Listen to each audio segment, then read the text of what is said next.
iska ilaalisa jacaylka dhanka qura qofka yani kaligiina qof jeclaatid oo isaguna jacaylkii kula wadin ama kula daadihineen kaas waqti uu kaaluminaya mar hadaad aragtid qof sii jeedo aadna u sii jeedid kaasna waa qacmadaalis iyo niyad jabis marka runtii waxaan oo wanaagsan aqyaarta wadaan ku saaxiibnay idinkiinba halka aad naga daawanaysaan waa Ursocod Media oo aad ka daawataan barnaamijyo iskugu jira arrimaha bulshada dhaqanka siyaasadda iyo waliba arrimaha fanka meel kulanti waxaan oo wanaagsan aqyaarta hawada inaga daawanaysaa idinkiinba meel walba aad joogtaan waxaan leeyahay waqtiga idin wacnaado dhammaantiin ba ilaahay idin xifdiyo ilaahay umuraha leedina sala allahumma la sahla إلا ما جعلته سهلا فاجعل أمورنا وأمور المسلمين كلها سهلا لما أنت المقال كلا جري عد ربما مقال كلا جري سبحان الله سبحانه وتعالى عن كبرنا أمورنا لا إلهين وأسهل إلهي سبحانه وتعالى أنا أولاده وحفظيه إلهي سبحانه وتعالى أنا فرج غير قبو إنه إلهي وفر إلهين أموره إليه إنه دقدق يا الله إله أسهل قفل بمقال كلا جري لما أنت بوحان الله إنه مقال كلا تكوقبت إلهي سبحانه وتعالى وحان يدين ويدين إنه إلهي فرج غير قبو ويدين فر أولادنا إلهي ويدين بركيه إلهي سبحانه وتعالى أنا وحول بوني دينا كجرة إن إلهي سبحانه وتعالى ويدسيه إلهي سبحانه وتعالى أنا وحان إذا كبرينا وأنا يدين ويديننا يا الله قفل بوليك تكوقبت إلهي وقرقار وفرج غير قبل إله وفر وإله سبحانه وتعالى إلهي عقاباتك آخر إله نافس وعلى عقرن إله وفر يا الله إله النار كحوري غفر بوليك تكو قبطة waxaan eegi doonaa waxa mudooyinkii dambe buraha bulshada qabsaday labaano hore isku qabay kuwaasoo kala tagay waa murtimaal iyo sidoo kale فهيمة أو أيضا كمل عددك استعمالها عبرت يوتيوب كا وحنا فهيمة مقالة لندن يدلك إنجليز كا مدلك إنجليز كا بأكنتين كان مرتمال إسكاله كاس أو يكسر وديق على دا أفريقيا جارهان دلك كينيا وكسوجنا وحنا مركو يمد دلك إنجليز ككذبوا بلابين وكتجوا فهيمة وحنا أي كلام مقنعين مدشان بلاد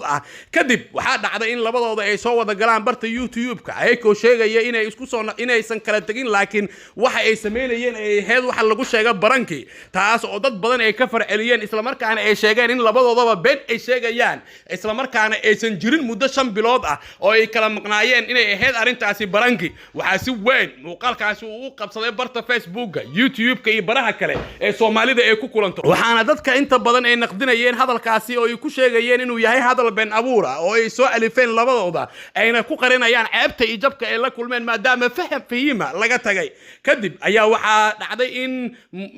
ninka murtumaal iska oo fahima ay keentay dalka Ingiriiska kuna caasiyay inuu bartiisa YouTube-ka uu soo galiyo cod fahima ay u duubtay taas oo ku sheegayo ama ay ku sheegayso inay jeceshahay isla markaana aysan ka maarmin waxaana dad badan arintaasi ay dad badan ay ka falceliyeen waxayna sheegeen in arintaasi qalad ay tahay isla markaana gaf ay tahay nin inuu naag qabi jiray codadkeeda uu soo galiyo baraha bulshada wuxuuna la kulmay darbaxsho aad u xanuun badan iyo falcelin falxun waa falka fashxun uu sameeyay taas oo ay ka falceliyeen dad kumanaan kun ah oo Soomaali ah isla markaana ka xun in ninkan xaaskiisa keentay dalka Ingiriiska Afrikana ka soo waday in maanta codadkeeda uu soo galiyo barta YouTube-ka asoo isla markaasi ku raadsanayo irsaaqad waxaana codadkaasi ay muuqdeen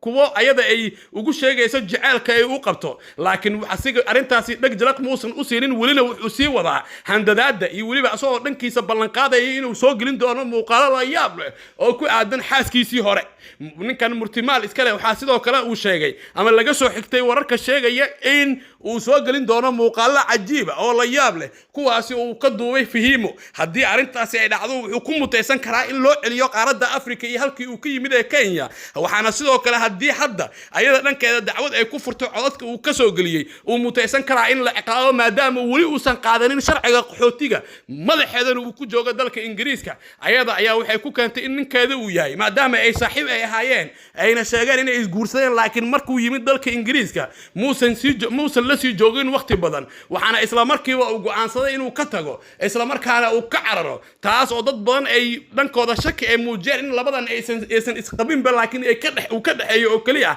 xiriir saaxiibtinimo ayadoona dadka qaarkiis ay shaki gelinayaan in leenka ay ku keentay ninkayga inay lacag badan ay ka qaadatay maadaama ninka si durbaba si dhaqsaba uu kaga cararay islaantan fahimo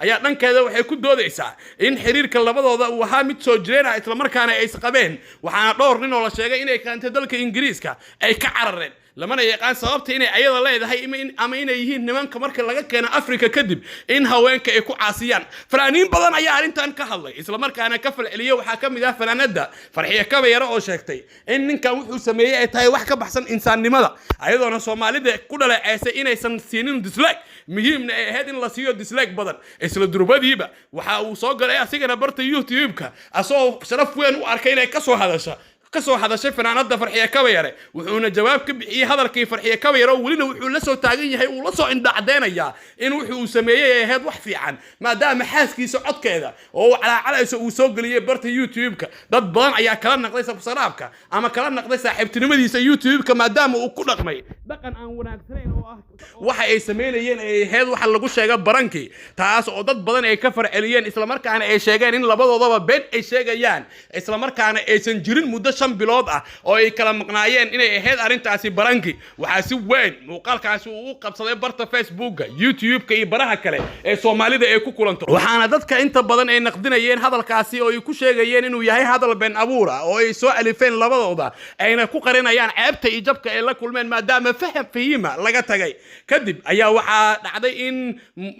ninka murtumaal iska leh oo fahima ay keentay dalka Ingiriiska kuna caasiyay inuu bartiisa YouTube-ka uu soo galiyo cod fahima ay u duubtay taas oo ku sheegayo ama ay ku sheegayso inay jeceshahay isla markaana aysan ka maarmin waxaana dad badan arintaasi ay dad badan ay ka falceliyeen waxayna sheegeen in arintaasi qalad ay tahay isla markaana gaf ay tahay inuu naag qabi jiray codadkeeda uu soo galiyo baraha bulshada wuxuuna la kulmay dharbaxsho aad u xanuun badan iyo falcelin falxun waa falka fashxun uu sameeyay taas oo ay ka falceliyeen dad kumanaan kun ah oo Soomaali ah isla markaana ka xun in ninkan xaaskiisa keentay dalka Ingiriiska Afrikana ka soo waday in maanta codadkeeda uu soo galiyo barta YouTube-ka asoo isla markaasi ku raadsanayo irsaaqad waxaana codadkaasi ay muuqdeen kuwa ayada ay ugu sheegayso jaceelka ay u qabto laakiin asiga arintaasi dhagjalaq muusan u siinin welina wuxuu sii wadaa handadaada iyo weliba asoo dhankiisa ballan qaadaya inuu soo gelin doono muuqaalo la yaab leh oo ku aadan xaaskiisii hore ninkan murtimaal iska leh waxa sidoo kale uu sheegay ama laga soo xigtay wararka sheegaya in uu soo gelin doono muuqaalo cajiib oo la yaab leh kuwaasi uu ka duubay fahimo hadii arintaasi ay dhacdo wuxuu ku muteysan karaa in loo celiyo qaaradda Afrika iyo halkii uu ka yimid ee Kenya waxaana sidoo kale hadii hadda ayada dhankeeda dacwad ay ku furto codadka uu ka soo galiyay uu muteysan karaa in la ciqaabo maadaama wali uusan qaadanin sharciga qaxootiga madaxeedana uu ku joogo dalka Ingiriiska ayada ayaa waxay ku keentay in ninkeeda uu yahay maadaama ay saaxiib ay ahaayeen ayna sheegeen inay isguursadeen laakiin markuu yimid dalka Ingiriiska muusan la sii joogin waqti badan waxaana isla markiiba uu go'aansaday inuu ka tago isla markaana uu ka cararo taas oo dad badan ay dhankooda shaki ay muujiyeen in labadan aysan isqabin laakiin ay ka dhaxeeyo oo kaliya xiriir saaxiibtinimo ayadoona dadka qaarkiis ay shaki gelinayaan in leenka ay ku keentay ninkayga inay lacag badan ay ka qaadatay maadaama ninka si durbaba si dhaqsaha uu kaga cararay islaantan fahimo